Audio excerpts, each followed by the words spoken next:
Hello friends, मेरा नाम कुलदीप है और मैं आप लोगों को क्रयमूल विक्रयमूल का तीसरा वीडियो बता रहा हूँ। पहले दो वीडियो मैंने 20 सवाल लगवाए हुए हैं जो कि बहुत इंपॉर्टेंट थे। ये पहला सवाल एसएससी सीजीएल यूपीएसआई और अन्य वनडे एग्जाम में बहुत पूछा जाता है और इसको एक बार कॉन्सेप्ट से समझ लेंगे तो एक लाइन है, दो लाइन, तीन लाइन, मैक्सिमम 4 लाइनों में ये हल हो जाता है। ठीक है, इसी तरह सभी इंपॉर्टेंट सवाल है, लेकिन सबसे ज़्यादा इंपॉर्टेंट ये वाला सवाल है। और पिछली वीडियो में लगवाए थे जो पहले दूसरी वीडियो में, वो भी बहुत इंपॉर्टेंट सवाल थे। कुल मिला के 30 सवालों में यदि आपका क्रयमूल विक्रयमूल पूरा हो रहा है तो आप लोगों को इसको जरूर देखना चाहिए। हाँ, तो शुरुआत करते हैं। यदि किसी वस्तु को 10% लाभ पर बेचा जाता है और यदि 25% कम क्रयमूल पर खरीदा गया होता और इसे 50 रुपये कम मूल्य में बेचने पर 30% का लाभ होता तो वस्तु का क्रयमूल बताना है। तो सबसे पहले हम देखते हैं यहाँ पे, यदि किसी वस्तु को 10% लाभ पे बेचा गया तो मान लेते क्रयमूल कितना है x। अगर 10% लाभ पे बेच रहे हैं तो विक्रयमूल कितना हो जाएगा x क्रयमूल गुणे 110/100। ये हमने पहले वीडियो में, प्रतिशत वाले वीडियो में ये बताया था, आप वहाँ से देख लीजिए, बहुत अच्छे से समझ में आ जाएगा आपको। फिर यदि 25% कम क्रयमूल्य पर खरीदा गया होता तो x मान लो पहले क्रयमूल था, 25% कम कर देते हैं तो कितना बचा 75/100। अब ये जो है ये क्या है CP, ठीक, ये नया CP है। इस पे यदि खरीदा गया होता तो और इसे 50 रुपये कम में बेचने पर 30% का लाभ होता तो कितने प्रतिशत का लाभ हो रहा है इस पर 30% का। ये SP पुराना है और ये SP नया है, ठीक।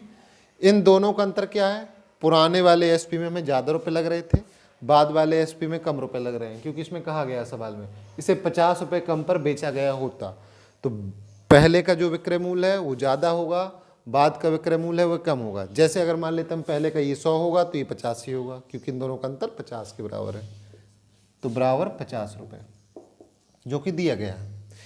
विक्रय मूल्य, पहले विक्रय मूल्य से दूसरा विक्रय मूल्य घटाया, कितने रुपए 50 रुपये कम मूल्य पर बेचने के बराबर प्राप्त हुआ हम लोगों को। बस अब सीधे हम हल कर लेंगे। ये क्या है, 1 0 से 1 0 कट गया, इसे काटेंगे 25 से 75, 25 चौको 100, ठीक। इसे काटेंगे 1 0 से 1 0 कट गया, ये कितना आ जाएगा 11x/10 माइनस ये कितना आ जाएगा 13 का 13 3 26 39, 39x बटे यहाँ पे क्या हो जाएगा 10 चौको 40 बराबर 50। एक लाइन ये, एक लाइन ये। अब इसको सॉल्व करते हैं हम। इसका क्या करेंगे, एलसीएम लेंगे। ये क्या हो जाएगा 40, यहाँ पे क्या हो जाएगा 44, 44x माइनस 39x बराबर 50। अब 44 से 39 घटाएंगे तो 5x बचेगा, 5x बटे 40 बराबर 50, ठीक। 5 से काट देंगे, ये 10 आ जाएगा, तो x बराबर कितना आ जाएगा 400 रुपये क्रयमूल, जो कि हमने x क्या माना था क्रयमूल, इसको हमने क्या माना था CP माना था, ठीक।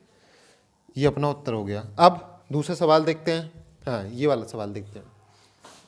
किसी वस्तु को 12.5% की हानि पर बेचा जाता है, यदि इसे 600 रुपये अधिक मूल्य पर बेचा जाए तो 7.5% का लाभ होता है। वस्तु का क्रयमूल्य बताना है। सेम सवाल है, हालांकि इससे भी सरल सवाल ये है, क्यों, क्योंकि इसमें एक ये स्टेप हटा दिया गया कि यदि 25% क्रयमूल्य कम होता तो। सीधे सीधे हम मानते हैं, क्रयमूल्य को क्या मान लिया हमने x, 12.5% हानि पर। अब समझिए, अगर 10% की हानि होती तो 90/100x लिखते, 12.5% की है तो 87/100x लिखेंगे, नहीं लिखेंगे। अगर 13% होती तो 87% लिखते, 12.5 तो 87% प्रतिशत क्यों लिखेंगे, प्रतिशत ही तो हटा के यहाँ 100 लिखते हैं। फिर क्या कह रहा है इसमें, यदि इसे 7.5% का लाभ होता है, यदि 600 रुपये अधिक पर बेचा जाता तो 7.5% का लाभ होता। तो हम क्या करेंगे, इस वाले को बाद में लिख लेते हैं। 7.5% का लाभ हो रहा तो वो वाला विक्रय मूल्य ज़्यादा बड़ा होगा, तो हम क्या कर देंगे x गुणे 100, हाँ सॉरी 7.5 है, 100 धन 7 सही 1/2/100 ये हो जाएगा, ठीक। माइनस यहाँ पे क्या आएगा x गुणे ये कितना बचेगा 87.5, इसको भी साढ़े सीधे सीधे लिख देते हैं, 107 सही 1/2, इसको क्या लिख देते हैं 87 सही 1/2, ठीक, बटे में 100। किसके बराबर है ये 600 रुपये के बराबर है, सीधा सीधा।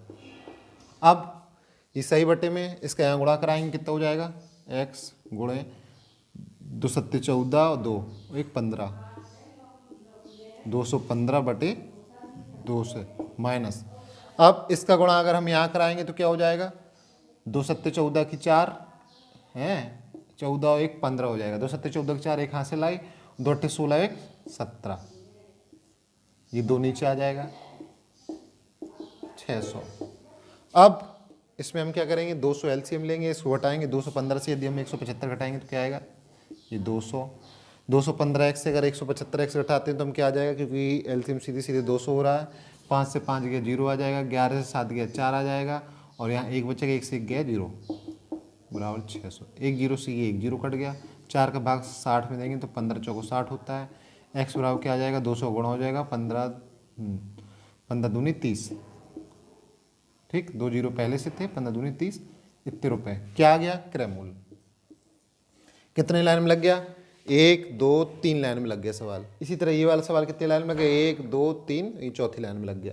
अब थोड़ा सा जो हमने कल बताया था आप लोगों की, अंकित मूल्य किस चीज़ पे, वो छूट किस पे दी जाती है, अंकित मूल्य पे दी जाती है, और उसी से रिलेटेड सवाल है जो पिछली वीडियो में बताया था। तो सबसे पहले किसी वस्तु को 25%, 20% और 10% की क्रमिक छूट पर बेचा जाता है, मतलब क्रमशः छूट दी जाती है। पहले दी जाती है 25 की, फिर 20 की, फिर 10 की। यदि ग्राहक उस वस्तु को 216 रुपये में खरीदे, मतलब विक्रय मूल्य उस वस्तु का कितना, 216 रुपये, तो अंकित मूल्य बताना। तो हमने क्या बताया था आपको, छूट हमेशा किस पे दी जाती है, अंकित मूल्य पर दी जाती है। तो हम मान लेते हैं वस्तु का अंकित मूल्य कितना है, एक्स। छूट 25% की दी गई तो लगा कितना व्यक्ति को, 75% लगा वस्तु का, तो 75/100। फिर दोबारा छूट कितनी की दी गई, 20% की, तो लगा कितना व्यक्ति को, 80% लगा इसका। फिर छूट 10% की दी गई तो कितना लगेगा, 90% लगेगा, बराबर बेचा कितने में गया, 216 रुपये में। अब आप लोग इसको हल कर लेंगे, 2 मिनट में आ जाएगा, लेकिन हम थोड़ा सा प्रयास करते हैं, शायद हो जाए हमसे जल्दी।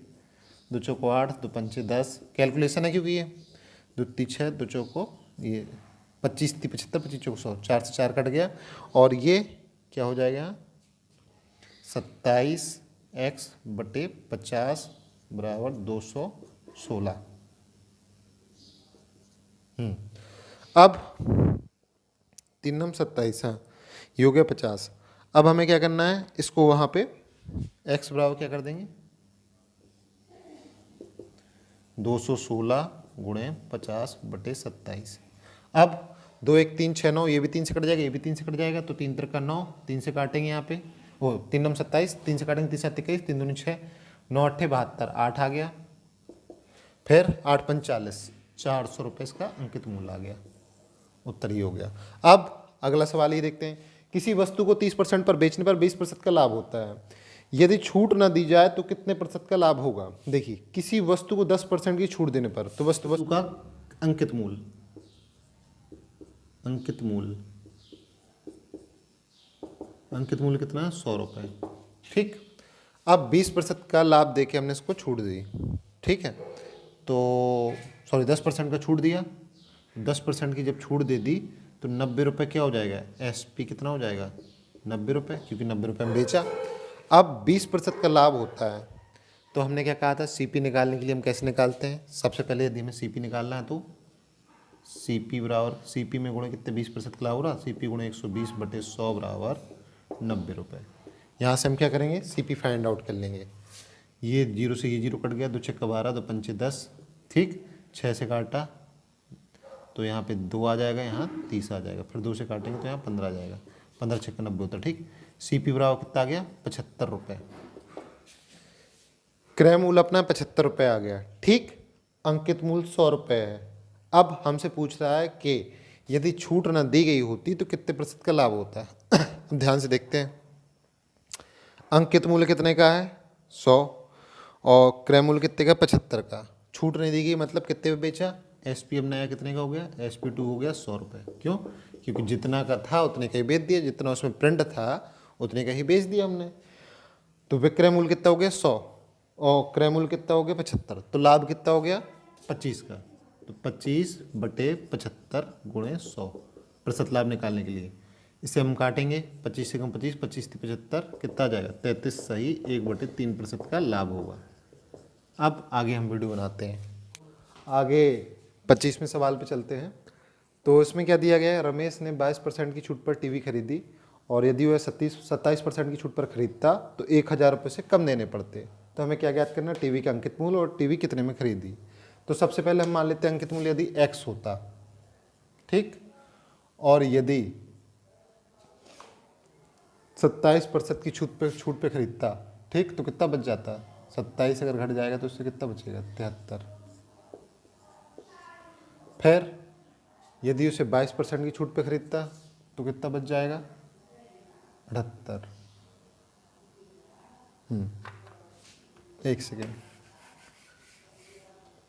सीधी सी बात है, यदि x अंकित मूल्य है तो 22% की छूट पे खरीदता तो ज़्यादा रुपए देने पड़ते, 27% की छूट पे खरीदता तो कम रुपए देने पड़ते। तो हम ज़्यादा रुपए से कम रुपए घटाएंगे। 22% की छूट पे खरीदता तो कितना लगता, 78% लगता, और यदि 27% की छूट पे खरीदता तो कितना लगता, 73% लगता, और वह कितने रुपए से बच जाता देने पे, 1000 रुपये से कम देने पड़ते।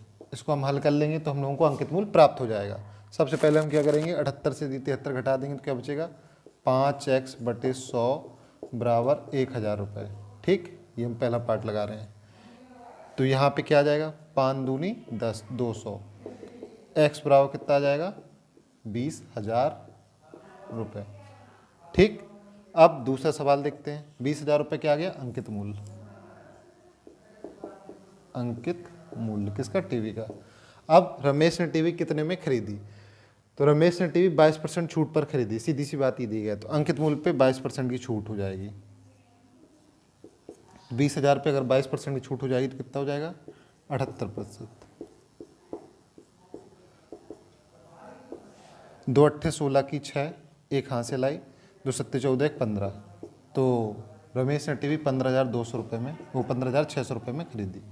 यहाँ पे 20,000 रुपये आ गया। ठीक, अब आगे अगला सवाल, अंकित मूल्य को 40% अधिक अंकित कर कुछ छूट प्रदान की जाती है। दुकानदार को 20% का लाभ हो तो छूट बताना कि उसने कितने की छूट दी थी। तो सबसे पहले हम ये देखते हैं कि अंकित मूल्य को 40% अधिक अंकित करने पर, तो सबसे पहले मान लेते हैं अगर हम अंकित मूल्य x हो और 40 रुपये अधिक अंकित करने पे अंकित मूल्य कितना हो जाएगा, 140/100x, ये अंकित मूल्य हो गया। ठीक, अब इसके बाद क्या कह रहा है, दुकानदार को 20% का लाभ प्राप्त हो। तो सबसे पहले हम क्या कर देते हैं, यहाँ पे ध्यान से देखिएगा, अंकित मूल्य को 40% अधिक अंकित करने पर, ठीक, दुकानदार को 20% का मतलब कुछ छूट प्रदान करता है, फिर अधिक लाभ हो। मान लेते हैं हम वो y% की छूट देता है। कितना लाभ हो रहा है, दुकानदार को 20% का लाभ हो रहा है, 120/100। किसका लाभ हो रहा है, अंकित मूल्य का, सॉरी, किसका लाभ हो रहा है, क्रय मूल्य का लाभ हो रहा है। तो सबसे पहले हम इसका क्रय मूल्य देख लेते हैं कितना आ जाता है। अंकित मूल्य पे 140% अधिक अंकित करने पर दुकानदार को कितना लाभ हो जा रहा है, SP आ गया। ये इतना अंकित मूल्य इसने अधिक अंकित किया और उसी रेट पे क्या किया, बेच दिया, नहीं बेचा नहीं, ये अपना SP आ गया, सॉरी, ये आ गया अपना नया वाला अंकित मूल्य।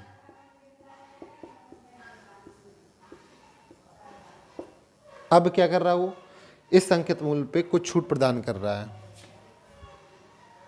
140/100। अरे ऐसे नहीं, इसको सीधे सीधे ऐसे लगाते हैं ना। मान लेते हैं अंकित मूल्य पहले 100 रुपये था, बाद में कितना हो गया, बाद में 40% बढ़ गया तो 140 रुपये हो गया। अंकित मूल्य बाद में 140 रुपये हो गया। उसने क्या किया, कितनी छूट प्रदान की, 140/100 पे मान लो y की छूट प्रदान की, y% की, तो y/100 हो गया। अंकित मूल्य 140 था, y/100 की छूट प्रदान की। अब क्या आ जाएगा यहाँ पे, लाभ उसको कितना हो रहा, 120/100 का हो रहा है। ये 100 से ये 100 कट गया, ये 0 से ये 0 कट गया, तो y बराबर क्या आ जाएगा, 2 छक्का 12, 2 सत्ते 14, 6/7 आ गया। अब पूछ रहा है कि उसने कितने % की छूट प्रदान की। तो सीधी सी बात है कि हम बटे में क्या कर देंगे, यहाँ पे 100 कर देंगे। 100 का गुणा करने के लिए यहाँ पे 100 से गुणा ऊपर 100 से नीचे, तो कितने % की छूट प्रदान हो रही है, तो क्या आ जाएगा, 600/7%। तो लगा कितना, 600/7%। छूट कितनी की हो रही है, 7 का भाग देते हैं 600 में, 7×56, 10 से 6 गया 4 आया, ये 0 आया। ठीक, अब 7×7 होता है, 7×6 42 होता है, 7×5 35, 5 दशमलव लगाया, 1 0 बढ़ गया, 7×7 ठीक है, आगे बढ़ता चला जाएगा। तो कुल मिला के हमें इतने प्रतिशत का पड़ा, छूट कितनी हो जाएगी, छूट हो जाएगी 100 माइनस 85.7, कितना आ जाएगा 0.3। यहाँ पे क्या बचेगा, 9 में 5 गया 4 और फिर 9 में 8 गया, इतने प्रतिशत की छूट मिली। ठीक, एक लाइन का सवाल था, थोड़ा सा बताने में प्रॉब्लम हो रही है। सीधी सी बात ये कि अंकित मूल अगर हम 100 मान लेते हैं, 40% का अधिक अंकित करते हैं तो 140 रुपये हो जा रहा है। ठीक, 140 रुपये के अंकित मूल पर अगर हम y% की छूट देते हैं तो 120% का लाभ प्राप्त हो रहा हमें। तो हमें टोटल कितने प्रतिशत की हमने बेचा वस्तु को, 85.7% पे बेचा। छूट कितनी की हो गई, 100 रुपये अंकित मूल था तो सीधे सीधे 100 से घटा देंगे, सीधे आ जाएगा 14.3%। हाँ, अब सेम सवाल इसी तरह का ये है, आप लोग लगाएंगे। अंकित मूल पर 20% की छूट देने पर 10% का लाभ होता है, तो अंकित मूल्य को क्रय मूल्य से कितने प्रतिशत बढ़ाया गया। अगर ये नहीं बनेगा तो हम अगली वीडियो में बताएंगे।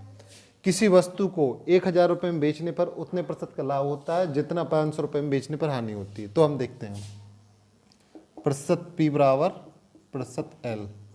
ठीक, अब यहाँ ध्यान से देखिएगा, 1000 रुपये में बेचने पर उतने प्रतिशत का लाभ होता है, तो हम मान लेते हैं CP 1000 माइनस CP बटे CP गुणे 100, ये होता है प्रतिशत P का फॉर्मूला जो कि हमने आपको बताया है, बराबर प्रतिशत L का फॉर्मूला 500 रुपये में बेचने पर उतने प्रतिशत की हानि होती है। तो हानि में क्या होता है, CP बड़ा होता है, CP माइनस 500 बटे CP गुणे 100, 100 से ये 100 कट गया, CP से ये CP कट गया। अब इस CP को इस तरफ भेजें या इसको इस तरफ भेज दें, इस CP को हमने इस तरफ भेजा तो क्या हो जाएगा 2CP, इसको हमने इस तरफ भेजा तो क्या हो जाएगा 1500, CP बराबर 750 रुपये। तो वस्तु का क्रय मूल्य ये होगा। CP बताओ, मान लो इसमें ये प्रश्न होता है CP बताओ, तो ये आ जाता सीधे सीधे। ठीक, अब दुकानदार 1/4 स्टॉक को 20% हानि पर बेचता, शेष स्टॉक को वह कितने प्रतिशत लाभ पर बेचे कि उसे हानि ना हो। सबसे पहले अगर 1/4 स्टॉक है, इसको दो तरीके से लगा सकते हैं। सीधे सीधे अगर हमको 80/100 लिख के लगा लेंगे तो भी आ जाएगा, उस तरह लगाएंगे तो भी आ जाएगा। एक व्यक्ति 20 रुपये में 3 सेब बेचने पर 20% की हानि होती है उसे, तो SP कितना हो जाएगा एक सेब का, एक सेब का नहीं, पहले सवाल ही समझ लेते हैं। एक व्यक्ति 20 रुपये में 3 सेब पर बेचने पर 20% की हानि होती है, 25% तक लाभ पर बेचने के लिए वह सेब को किस दर पर बेचे। सबसे पहले हम देखते हैं सेब का, यदि एक सेब का SP क्या आ जाएगा 25/3, 20, एक सेब कितने का आएगा, यदि 3 सेब 20 रुपये में आते हैं तो एक सेब 20/3 में बेचा जाएगा। ठीक, 20% की हानि होती है किस पे, इस सौदे पे। 25% लाभ पे बेचने के लिए उसे किस दर पे बेचे, तो ये चूकी वाले नियम से लग जाएगा। अगर इस पे 80% पे बेचता है तो कितने में बेचता है वो 20/3 बेचता है, और यदि उसको 125% पे बेचना हो तो कितने पे बेचेगा, सीधे सीधे 20/3 गुणे 125/80 हो जाएगा। ये नीचे आ जाता ना, 125 गुणे में आ जाता है, 20 से काटेंगे 20 से कम 20, 20 चौको 80, क्या आ जाएगा 125/12, मतलब 125 रुपये में 12 सेब।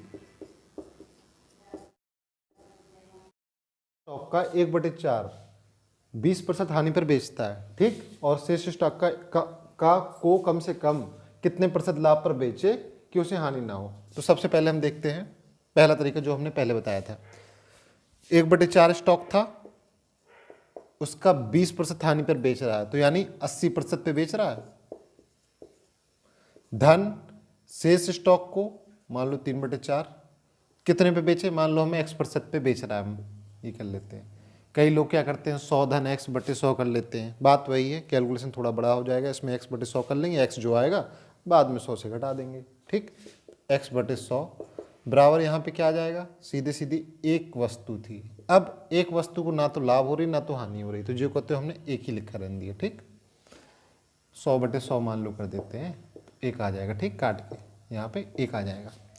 अब इसको सॉल्व करते हैं, तो 20 चौको 100, 20 पंचे 80। इसको सॉल्व कर नहीं सकते, आगे चलते हैं। इसको 4 से 4 काट दिया, ये क्या बचा 1/5 धन, इसको हम करेंगे तो 3/400x बराबर 1।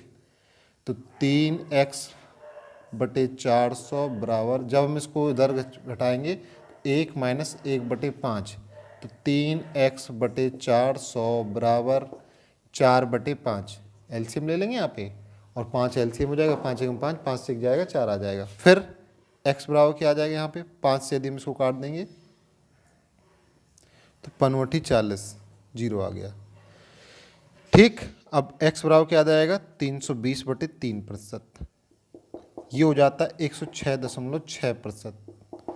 तो कितने प्रतिशत का लाभ हो जाएगा इसमें, 6.6% का लाभ हमें शेष जो स्टॉक्स हैं उस पर रखना पड़ेगा। दूसरा तरीका और ज़्यादा सरल है, जो नीचे वाला सवाल है दूसरे तरीके से लगाएंगे। पहले से आप लोग लगाने का प्रयास करिए, देखिए आ जाएगा उत्तर। थोड़ा सा कैलकुलेशन लेंदी हो जाती है, तो इसलिए हम पहले प्रकार से नहीं लगाएंगे इसमें देखते हैं क्या। अगर 1/4 स्टॉक है, फॉर्मूला भी एक छोटा सा मान लीजिए हम लोग बना लेते हैं, N1x1 धन N2 x2 बराबर, टोटल स्टॉक को हम मान लेते हैं N1 धन N2, और टोटल लाभ हानि को हम मान लेते हैं x। एक ही बात थी।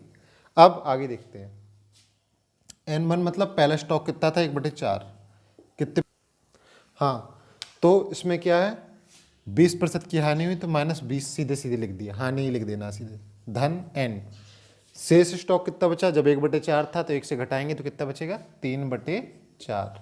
फिर यहाँ पे कितना प्रतिशत का लाभ हुआ, तो हम मान लेते हैं x ही या x2 ही रखे रहने दो, बराबर N1 धन N2 मतलब पूरा एक स्टॉक था, कितने प्रतिशत का लाभ या हानि हुई 0, ना तो लाभ हुई ना तो हानि हुई, तो 0% का लाभ हानि। अब इसको इस तरफ भेज देते हैं तो क्या बचेगा 3/4x बराबर, इसको उस तरफ भेजेंगे 4 × 5 = 20, माइनस का 5 था उस तरफ जाएगा तो प्लस का 5 आ जाएगा। x बराबर क्या आ जाएगा 20/3, 3 का भाग जब 20 में देंगे 6.66% आ जाएगा। क्या लाभ, बस। अब देखिए सवाल वही है, हर चीज़ वही है, इसमें 4 लाइनें लगी, इसमें 3 लाइनें लगी, तो आप लोग इसको फॉलो कीजिए, जल्दी आ जाएगा, क्योंकि गुणा भाग इसमें कम होता है। ठीक है, अब हम क्या करते हैं, अब हम तीसरा नंबर का सवाल लगाते हैं। एक व्यक्ति अपने 1/4 भाग को 20% हानि पर, 1/4 भाग ले लिया 20% हानि पर, तो यहाँ -20 लिख दिया, धन 1/5 भाग को 10% लाभ पे, 1/5 अगर लाभ है तो धन का 10% रहेगा, इसको -20 को कोष्टक में कर देते हैं, धन शेष कितना बचेगा 1/4 और 1/5 को जोड़ देंगे, 1 से घटा देंगे, घटाने पर क्या आएगा देखते हैं, 1/4 धन 1/5 को जोड़ के 1 से घटाते हैं, क्या आता देखते हैं, 1 माइनस एलसीएम ले लेंगे 20 आ जाएगा, यहाँ 5 आ जाएगा, यहाँ 4 आ जाएगा। ठीक, 5 4 9, तो यहाँ 9/20 बचेगा।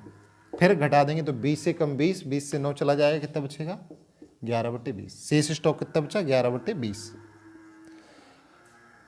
प्रतिशत, कितने प्रतिशत लाभ पर बेचें, तो यहाँ पे क्या आ जाएगा x% हम मान लेते हैं, कितने प्रतिशत x% पे।